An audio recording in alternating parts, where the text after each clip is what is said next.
Biggest rivalry வந்து முடிஞ்சிடுச்சு. பார்த்தீங்கன்னா இந்தியா வெர்சஸ் பாகிஸ்தானோட மேட்ச் ரிவ்யூ தான் பார்க்க போகிறோம். டாஸ் போட்டாங்க. டாஸ்கில் வந்து பாகிஸ்தான் வின் பண்ணி ஃபஸ்ட்டு வந்து போலிங் போட்டாங்க. ஃபஸ்ட்டு வந்து இந்தியா தான் பேட்டிங். இந்தியா அடிச்சுக்க ரன் பார்த்தீங்கன்னா 175 ரன் அடிச்சிருந்தாங்க. 7 விக்கெட் போயிட்டுச்சு. 20 ஓவர் வரைக்கும் ஆடினாங்க. பாகிஸ்தான் பார்த்தீங்கன்னா 144 ரன் அடிச்சிருந்தாங்க. 10 விக்கெட் போயிட்டுச்சு. 18 ஓவர் வரைக்கும் தான் ஆடினாங்க.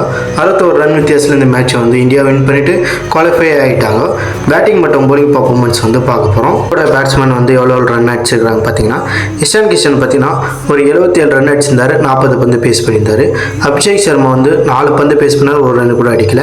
திலக் வர்மா பார்த்தீங்கன்னா ஒரு 25 ரன் கிட்ட அடிச்சிருந்தாரு. 24 பந்து வந்து பேஸ் பண்ணியிருந்தார்.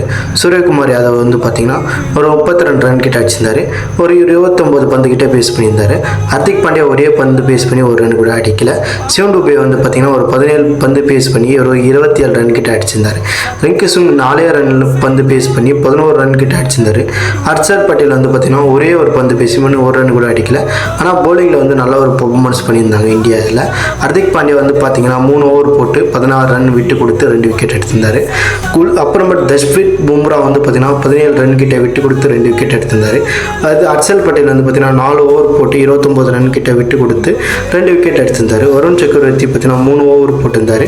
17 ரன் விட்டு கொடுத்து 2 விக்கெட் கிட்ட எடுத்திருந்தார். குல்தீப் யாதவ் பார்த்தீங்கன்னா 3 ஓவர் போட்டு 14 ரன் கிட்ட கொடுத்து 1 விக்கெட் எடுத்திருந்தார். திலக் வர்மா பார்த்தீங்கன்னா 2 ஓவர் போட்டிருந்தார். 11 ரன் கிட்ட விட்டு கொடுத்து 1 விக்கெட் கிட்ட எடுத்திருந்தார். ரிங்கு சிங் பார்த்தீங்கன்னா ஒரே ஓவர் போட்டார். ஒரு 9 ரன் கிட்ட கொடுத்தாரு.